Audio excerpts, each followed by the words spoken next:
আল্লাহ বলেন আজআলতুম সিকায়াতাল হাজ্জি ওয়া ইমারাতাল মাসজিদিল হারাম কামান আমানা বিল্লাহি ওয়াল ইয়াউমিল আখির ওয়া জাহাদা ফি সাবিলিল্লাহ লা ইয়াস্তাউনা ইনদাল্লাহ ওয়াল্লাহু লা ইয়াহদিল কওমাজ যালিমিন। আল্লাহ রাব্বুল আলামিন বলেন আজআলতুম সিকায়াতাল হাজ্জি, হাজীদেরকে পানি পান করানো, ওয়া ইমারাতাল মাসজিদিল হারাম, এবং কাবা ঘরের দেখভাল করা, কাবা ঘরকে পরিষ্কার করা, হাজীদেরকে পানি পান করানো তোমরা মনে হয় অনেক সওয়াবের কাজ মনে করতেছ। আল্লাহ বলেন না না, এটা মোটেও সওয়াবের কাজ না, মোটেও পুণ্যের কাজ না। আমি আল্লাহ তাআলার কাছে পুণ্যের কাজ হলো মান আমানা বিল্লাহ ওয়াল ইয়াউমিল আখির, যে বান্দা আমি আল্লাহকে বিশ্বাস স্থাপন করে এবং আখিরাতের প্রতি বিশ্বাস স্থাপন করে, এক কথায় যে বান্দা ঈমান এনেছে, ওই বান্দার যে সবের কাজ আর কোনো কিছুই হতে পারে না। লা ইয়াস্তাউনা ইনদাল্লাহ, হাজীদেরকে পানি পান করানো, কাবা ঘরের দেখভাল করা, ঈমান আমল করা ছাড়া আর যারা ঈমান এনেছে এরা কখনো সমান হতে পারে না। বুঝা গেল ঈমান ছাড়া নেক আমলের কোনো দাম নাই। এই যে মনে করেন যারা বিভিন্ন খ্রিস্টান মিশনারি অথবা বিভিন্ন বেজাতি মসজিদ মাদ্রাসায় দান সদকা করে, মসজিদ বানিয়ে দেয়, এতে কোনো সওয়াব আছে? এতে কোনো সওয়াব নাই। হয়তো আল্লাহ রাব্বুল আলামিন এটার বিনিময় তাদেরকে দুনিয়াতে কিছু দিবেন, কিন্তু আখিরাতে লা হিস্সা লাহু লাহা, তাদের জন্য কোনো হিস্সা নাই, তাদের জন্য কোনো প্রতিদান নাই। তো বোঝা গেল ঈমানের গুরুত্ব অপরিসীম, ঈমানের অনেক গুরুত্ব আছে। এমনকি হাদিসের মধ্যে আল্লাহ রাসূল বলেন কাল কিয়ামতের দিন এক বান্দাকে তার আমলনামা ওজন করার জন্য যখন মিজানের দাঁড়িপাল্লার কাছে নেওয়া হবে, ওই বান্দা সারাটা জীবন গুনাহ করে করে কাটিয়েছে, নেক আমল খুব কমই করেছে, সারাটা জীবন গুনাহ করেছে, এমন একটা বান্দাকে কাল কিয়ামতের দিন তার আমলনামা ওজন করার জন্য মিজানের দাঁড়িপাল্লার সামনে যখন নেওয়া হবে, ওই বান্দার খারাপ আমলের আমলনামাগুলো, খারাপ আমলের লিস্টি থাকবে 99টা। কয়টা? খারাপ আমলের দফতর থাকবে 99টা। আল্লাহর রাসূল বলেন এক একটা খারাপ আমলের দফতর হবে দৃষ্টির শেষ সীমানা পর্যন্ত। এত খারাপ আমল করেছে, এক একটা খারাপ আমলের দফতর থাকবে দৃষ্টির শেষ সীমানা পর্যন্ত।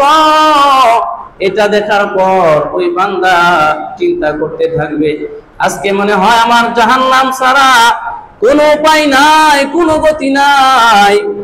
এর বিনিময়ে আল্লাহ ওই বান্দাকে ছোট্ট একটা কাগজের টুকরা দেখাবেন, আর ওই বান্দা বলবে ইয়া রাব্বি, এই 99টা খারাপ আমলের দফতরের মোকাবেলায় একটা কাগজের টুকরা কিছুই হবে না।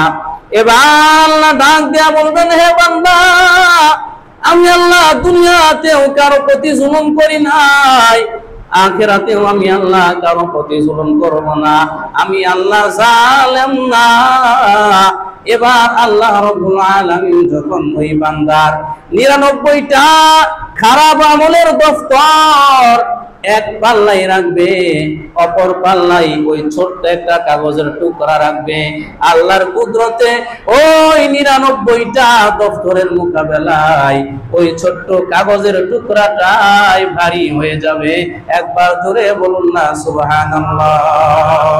এবার বান্দা আশ্চর্যান্বিত হয়ে বলবে হে মালিক, এই ছোট্ট কাগজের টুকরা, এটার মধ্যে এমন কি ছিল যেটা 99 এর মোকাবেলায় ভারী হয়ে গেল। এবার আল্লাহ বলবেন, হে ফেরেশতা, ওই বান্দাকে কাগজটা খুলে একটু দেখায়া দাও। এবার যখন ফেরেশতা কাগজটা খুলবে, ওখানে লেখা থাকবে আশহাদু আল্লা ইলাহা ইল্লাল্লাহু ওয়া আশহাদু আন্না মুহাম্মাদান আবদুহু ওয়া রাসূলুহু। বুঝা গেল ঈমানের মোকাবেলায় কোনো কিছুই ভারী হতে পারে না। আরেক হাদিসের মধ্যে আছে, 7 আসমান 7 জমিন এবং ইতু দুবয়ের মাঝে যাহা কিছু আছে সব যদি এক পাল্লায় রাখা হয়, ঈমান যদি আরেক পাল্লায় রাখা হয়, ঈমানই ভারী হয়ে যাবে। সুবহানাল্লাহ। তো ঈমানের গুরুত্ব আছে না নাই? এবং শুধু ঈমান আনলেই হবে না, ঈমান কিভাবে মজবুত হয় এটারও চেষ্টা করতে হবে। আগে বলছি, ওই দুর্বল ক্যাপাসিটাল দিয়ে যেরকম ফ্যান স্পিডে চলে না, সেই দুর্বল ঈমান দিয়েও কিন্তু জান্নাতে যাওয়া যাবে না। সাহাবায়ে কেরামের ঈমান কেমন ছিল, যার কারণে রব্বুল আলামিন কুরআনুল কারীমের মধ্যে বলেন, আমিনু কামা আমানান নাস। সাহাবায়ে কেরাম যেমন ঈমান এনেছে, ও বান্দা তোমরা ঠিক তেমনি ভাবে ঈমান আনয়ন করো। আমরা নিজেদেরকে ঈমানদার দাবি করি, আমি বলি আমি ঈমানদার, বলে ভাই আপনি আমি কেমন ঈমানদার? আমার ঈমান আমাকে জোহরের সময় মসজিদে উপস্থিত করতে পারলো না, আমার ঈমান আমাকে আসরের সময় মসজিদে উপস্থিত করতে পারলো না, আমার ঈমান আমাকে মাগরিবের নামাজে উপস্থিত করতে পারলো না, ইশার নামাজে পারলো না, এমনকি ফজরের নামাজেও আমার ঈমান আমাকে মসজিদে আনতে পারলো না। আমি আপনি কেমন ঈমানদার? অথচ সাহাবায়ে কেরাম এত সুদৃঢ় মজবুত ঈমানের অধিকারী ছিলেন। ঘটনাটা মনোযোগ দিয়ে শুনবো। হযরত ওমর ফারুক রাদিয়াল্লাহু আনহুর জামানায় কিছু সৈন্যবাহিনী রোমানদের উদ্দেশ্যে তিনি প্রেরণ করলেন। রোমের বাদশার বিরুদ্ধে কিছু সৈন্যবাহিনী প্রেরণ করলেন। ওই সৈন্যবাহিনীর প্রধান ছিল আব্দুল্লাহ ইবনে হুযায়ফা রাদিয়াল্লাহু আনহু। ওই সেই রোমের বাদশা মুসলমানদের ঈমান সম্পর্কে জানতো, যে মুসলমানদের ঈমান খুব মজবুত, বাতিলের সামনে মাথা নত করতে জানে না, এটা ওই রোমের বাদশা ভালো করে জানতো। এজন্য রোমের বাদশা তার প্রজাদেরকে বলে রাখলো, যখন কোনো মুসলমান চলে আসবে তখন কয়েকজনকে বন্দী করে আমার সামনে উপস্থিত করবা। এবার যেই কথা সেই কাজ। রোমের বাদশার কয়েকজন প্রজা মুসলমানদেরকে বন্দী করে নিয়ে গেল। তাদের মধ্যে আব্দুল্লাহ ইবনে হুযায়ফা রাদিয়াল্লাহু আনহু ছিল। এবার রোমের বাদশা আব্দুল্লাহ ইবনে হুযায়ফাকে ধরে তার কাছে প্রস্তাব দিল, এ আব্দুল্লাহ ইবনে হুযায়ফা, যদি তুমি ঈমান ছেড়ে দাও, যদি খ্রিস্টান হয়ে যাও, তাহলে আমার রাজ্যের গোটা সম্পত্তি তোমার নামে লিখে দিব এবং আমার কন্যার সাথে তোমার বিবাহ করিয়ে দিব। আব্দুল্লাহ ইবনে হুযায়ফা বলে, ইয়া কালভার রুম, হে রোমের কুকুর, তুমি কি মনে করেছো আমি আব্দুল্লাহ ইবনে হুযায়ফার ঈমান এতটাই সস্তা? অর্ধেক সম্পত্তি কেন, গোটা রাজত্ব যদি আমি হুযায়ফার নামে লিখে দাও, তারপরেও 1 সেকেন্ডের জন্য আমি হুযায়ফা ঈমান ছাড়তে পারবো না। এবার দেখলেন যে এতে কাজ হবে না। এবার আব্দুল্লাহ ইবনে হুযায়ফা রাদিয়াল্লাহু তাআলা আনহু সহ সবাইকে শুলের মধ্যে চড়াইলেন। শুলিতে চড়ানোর পরেও তারা ঈমান ছাড়তে রাজি না। এবার ওই রোমের বাদশা অন্ধকার একটা ঘর, নোংরা একটা ঘরের মধ্যে তাদেরকে বন্দী করে দিলেন। খাবার নাই, পানি নাই, কিছুই নাই, না খেয়ে চেহারাগুলো জীর্ণ শীর্ণ হয়ে গিয়েছে। কয়েকদিন পরে তাদের সামনে শূকরের গোশত এবং মদ পাঠানো হয়। এবার আব্দুল্লাহ ইবনে হুযায়ফা বলেন, তোমরা কি মনে করেছো আমরা না খেয়ে অনেকদিন যাবত আছি, এই মদ আর শূকরের গোশত পাঠাইলে মনে হয় আমরা খাবো? না না, আমাদের ঈমান এতটা দুর্বল না, নিয়ে যাও এগুলো, আমরা এগুলো খাবো না। এবার ওই রোমের বাদশা তাদের ঈমান থেকে তাদেরকে বঞ্চিত করার জন্য নতুন কৌশল অবলম্বন করলো। সুন্দরী একটা মহিলা ভাড়া করার পর ওই সুন্দরী মহিলাকে বলল, অমুক ঘরের মধ্যে আব্দুল্লাহ ইবনে হুযায়ফা আছে, তুমি উলঙ্গ হয়ে তার সামনে যাও, তার সাথে আলাপচারিতায় লিপ্ত হও। এবার ওই সুন্দরী মহিলা ওই অন্ধকার ঘরের মধ্যে ঢোকার পরে আব্দুল্লাহ ইবনে হুযায়ফার সামনে উপস্থিত হয়ে গেল। আব্দুল্লাহ ইবনে হুযায়ফা নিচের দিকে তাকিয়ে আছে, ওই মহিলার দিকে একবারও তাকাই না। অনেক চেষ্টা করার পরেও ওই মহিলা ব্যর্থ হয়ে গেল। রোমের বাদশার কাছে গিয়ে কয়, ইলা আইনা আরসালাতনি ইয়া মালিক, হে বাদশাহ, আপনি আমাকে কার কাছে পাঠিয়েছেন? ইলা সাজানিন আও হাজানিন, কোন গাছের কাছে নাকি কোন পাথরের কাছে পাঠিয়েছেন? পাথর যেমন কোনো কথা বলে না, কোনো দিকে তাকাই না, গাছ যেমনি ভাবে কথা বলে না, তাকাই না, ওই আব্দুল্লাহ ইবনে হুযায়ফাও আমার সাথে কথা বলে নাই, আমার দিকে তাকায়ও নাই। এবার ওই বাদশাহ ব্যর্থ হয়ে যাবে বাপ। বাদশাহ বলে, আরেকবার চেষ্টা করি, দেখি তাদেরকে ঈমান থেকে বঞ্চিত করা যায় কিনা। এবার ওই রুমের বাদশাহ বড় ডেকচির মধ্যে আগুন উত্তপ্ত করিয়া ওই ডেকচির মধ্যে তেল জাল দিয়ে তেলকে গরম বানিয়ে আব্দুল্লাহ ইবনে হুযায়ফার সাথীদেরকে ওই ডেকচির মধ্যে ফালাইয়া দিল। ফালানোর সাথে সাথে আব্দুল্লাহ ইবনে হুযায়ফার সাথীরা কঙ্কাল হয়ে গেল, সাথে সাথে মারা গেল।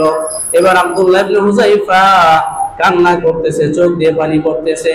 রোমের বাদশাহ মনে মনে ভাবলো, আব্দুল্লাহ ইবনে হুযায়ফা মনে হয় ভয় পেয়েছে, এবার মনে হয় কাজ হবে। এজন্য রোমের বাদশাহ হুযায়ফাকে জিজ্ঞাসা করলো, হুযায়ফা কান্না কেন করো?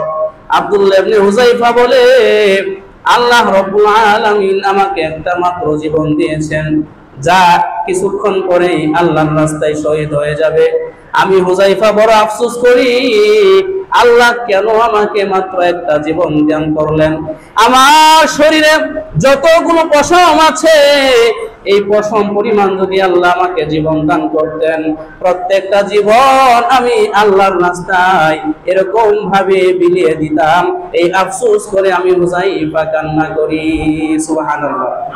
এরপরে বাদশা আব্দুল্লাহ ইবনে হুযায়ফাকে বলেন, হে হুযায়ফা, তুমি যদি আমার কপালে চুমু খাও তাহলে আমি তোমাকে ছেড়ে দিব। আব্দুল্লাহ ইবনে হুযায়ফা বলেন, আমাকে একা ছাড়লে হবে না, আমার সাথীদেরকেও ছাড়তে হবে। বাদশা রাজি হয়ে গেল। এবার আব্দুল্লাহ ইবনে হুযায়ফা তাদের কাছ থেকে মুক্তি পেয়ে চলে গেল। তো বলতেছিলাম ভাই, ঈমান এমন হওয়ার দরকার যে ঈমান টাকার সামনে বিক্রি হবে না, যে ঈমান সুন্দরী মহিলার সামনেও বিক্রি হবে না, যে ঈমান তরবারির সামনেও বিক্রি হবে না, যে ঈমান মরণের ভয় পেয়েও বিক্রি হবে না, এমন ঈমান আনয়ন করার দরকার। বড় আফসোস, আমার আপনার ঈমান মাত্র 500 টাকায় বিক্রি হয়ে যায়, ঠিক কিনা? হ্যাঁ, নির্বাচন আসলে 500 টাকায় আমরা ঈমান বিক্রি করে দেই। ভাই, ভোট দেওয়া এটা কি ঈমানি দায়িত্ব কিনা? হ্যাঁ, ভোট দেওয়া এটা ঈমানি দায়িত্ব কিনা? হ্যাঁ, কিন্তু নির্বাচন আসলে যেখানেই আমাদের পকেট ভরে সেখানে আমরা ভোট দেই। তো ঈমান বিক্রি করা হলো কিনা? এই 500 টাকার লোভ, 1000 টাকার লোভ আমরা সামলাতে পারলাম না। হিসাব কিন্তু আল্লাহর দরবারে দিতে হবে কিনা? কথা বলে না, হিসাব আল্লাহর দরবারে দিতে হবে কিনা? হিসাব দিতে হবে। এই ঈমানের মতো গুরুত্বপূর্ণ জিনিস আমরা বিক্রি করে দিচ্ছি। অথচ সাহাবায়ে কেরাম নিজেদের জীবন বিলিয়ে দিয়েছেন, এরপরেও তারা ঈমান ছাড়তে রাজি না। এজন্যই তো আল্লাহ বলেন, আমিনু কামা আমানান নাস, আই কামা আমানা সাহাবা। হ্যাঁ, সাহাবায়ে কেরাম যেরকম ঈমান আনয়ন করেছেন, ঠিক তেমনি ভাবে তোমরা কি করো? ঈমান আনয়ন করো। এজন্যই তো আল্লাহ রাসূল হাদিসের মধ্যে বলেন, মান ক্বালা লা ইলাহা ইল্লাল্লাহ মুখলিসান দাখালাল জান্নাহ। যে বান্দা অন্তর থেকে একনিষ্ঠভাবে আল্লাহর প্রতি বিশ্বাস স্থাপন করবে, দাখালাল জান্নাহ, সে একদিন আগে হোক পরে হোক জান্নাতে যাবেই যাবে। সে একদিন আগে হোক পরে হোক জান্নাতে যাবেই যাবে। হয়তো গুনাহ করার কারণে সরাসরি জান্নাতে যেতে পারবে না, কিন্তু জীবনে একবার হলেও সে জান্নাতে যেতে পারবে। যার ভিতরে সরিষা দানা পরিমাণ ঈমান থাকবে সে একদিন না একদিন জান্নাতে যাবেই যাবে। এ সম্পর্কে বুখারী শরীফের একটা হাদিস শোনা। হাদিসটা বর্ণিত হযরত আব্দুল্লাহ ইবনে মাসউদ রাদিয়াল্লাহু তাআলা আনহু থেকে। পয়গম্বর বলেন, হে আব্দুল্লাহ ইবনে মাসউদ, তুমি কি জানো সর্বশেষ যেই বান্দা জাহান্নাম থেকে মুক্তি পাবে সে বান্দার অবস্থাটা কি হবে তুমি কি জানো? আব্দুল্লাহ ইবনে মাসউদ বলেন, না ইয়া রাসূলুল্লাহ, আমি জানি না। এবার পয়গম্বর বলেন, যে বান্দা সর্বশেষ জাহান্নাম থেকে মুক্তি পেয়ে জান্নাতে যাবে ওই বান্দার অবস্থাটা হবে বলে একটা শিশু বাচ্চা যেরকম হামাগুড়ি দেয় এরকম হামাগুড়ি দিয়ে দিয়ে আস্তে আস্তে একা একা জাহান্নাম থেকে বের হয়ে আসবে। জাহান্নাম থেকে বের হওয়ার পর সামনে একটা বিশাল সুন্দর ঝর্ণা বিশিষ্ট গাছ দেখতে পাবে। আল্লাহকে ডেকে বলবেন, হে আমার মালিক, এতদিন আমি জাহান্নামে কষ্ট করেছি, আয় আল্লাহ পানির তৃষ্ণায় আমার গলাটা শুকিয়ে গিয়েছে, ওই যে সামনে একটা গাছ দেখা যায়, আয় আল্লাহ আমাকে ওই গাছের কাছে নিয়ে যান। এবার আল্লাহ বলবেন, হে বান্দা, তোমাকে আমি ওই গাছের কাছে নিয়ে যেতে পারি, তবে শর্ত হলো এরপরে আর কিছু চাওয়া যাবে না। বান্দা বলবে, আমি ওয়াদা দিলাম এরপরে আর কিছু চাবো না। এবার আল্লাহ তাআলা যখন ওই বান্দাকে ওই সামনের গাছের কাছে নিয়ে যাবেন, গাছের কাছে নিয়ে যাওয়ার পর ওখান থেকে সামনে আরেকটা সুন্দর গাছ দেখতে পাবে যেটা প্রথম তার চেয়ে অনেক সুন্দর। এবার বান্দা আবার বলবে, আয় আল্লাহ আমাকে একটু ওই সামনের গাছের কাছে নিয়ে যান, ওই গাছের কাছে গিয়ে আমি একটু ছায়া গ্রহণ করব। আল্লাহ বলবেন, হে বান্দা, তুমি না ওয়াদা দিলা যে আমার কাছে কিছু চাইবা না। এবার ওই বান্দা কাকুতি মিনতি করবে, আয় আল্লাহ এরপরে আর কিছু চাবো না, এবার একটু সামনে নিয়ে যান। এবার আল্লাহ তাআলা সামনে নিয়ে যাবে, তো ওখান থেকে জান্নাতের দরওয়াজা দেখা যাবে। জান্নাতের দরওয়াজা দেখে ওই বান্দা লোভ সামলাতে পারবে না। এবার আল্লাহকে বলবেন, আয় আল্লাহ আমাকে আপনি জান্নাতের দরওয়াজার কাছে নিয়ে যান। আল্লাহ বলবেন, বান্দা তুমি না ওয়াদা করলা যার কিছু চাইবা না, আবার কেন চাও? এবার ওই বান্দা বলবে, আল্লাহ শেষবারের মতো ওয়াদা দিলাম, আমি আপনার কাছে আর কিছু চাইবো না, একটু জান্নাতের দরওয়াজার কাছে নিয়ে যান। এবার আল্লাহ তাআলা যখন ওই বান্দাকে জান্নাতের দরওয়াজার কাছে নিয়ে যাবেন, জান্নাতের দরওয়াজার কাছে নিয়ে যাওয়ার পর ওখান থেকে জান্নাতবাসীদের আওয়াজ শোনা যাবে, কথাবার্তা বলা শোনা যাবে, জান্নাতের নিয়ামত গুলি দেখা যাবে। দেখার পর জান্নাতে যাওয়ার জন্য বান্দা বেকুল হয়ে যাবে, জান্নাতে যাওয়ার জন্য বান্দা পাগল হয়ে যাবে।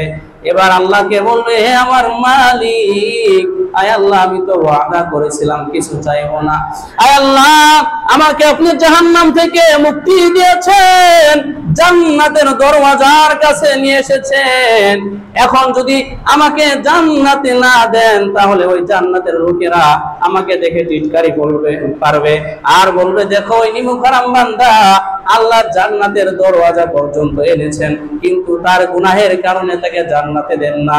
আল্লাহ আমাকে অপমান করবে, অপদস্থ করবে, আয় আল্লাহ তোমার কুদরতের পায়ে ধরে বলি আমাকে একটু জান্নাতের মধ্যে প্রবেশ করান। এবার আল্লাহ তাআলা বলবেন, হে বান্দা তুমি কি জান্নাতে যেতে চাও? বলবে, হ্যাঁ জান্নাতে যেতে চাই। আল্লাহ এবার বলবেন, আমি যদি তোমাকে 10 দুনিয়ার সম পরিমাণ জান্নাত দেই তুমি কি খুশি হইবা না? এবার ওই বান্দা বলবেন, ইয়া রব্বি আতাস্তাহজিউ বি ওয়া আনতা রব্বুল আলামিন, আয় আল্লাহ আপনি কি আমার সাথে ঠাট্টা করতেছেন নি? আগে কিছুই দিতে চান না আর এখন বলতেছেন 10 দুনিয়ার সম পরিমাণ জান্নাত দিবেন। ইয়া রব্বি আতাস্তাহজিউ বি, আমার সাথে কি আপনি ঠাট্টা করতেছেন?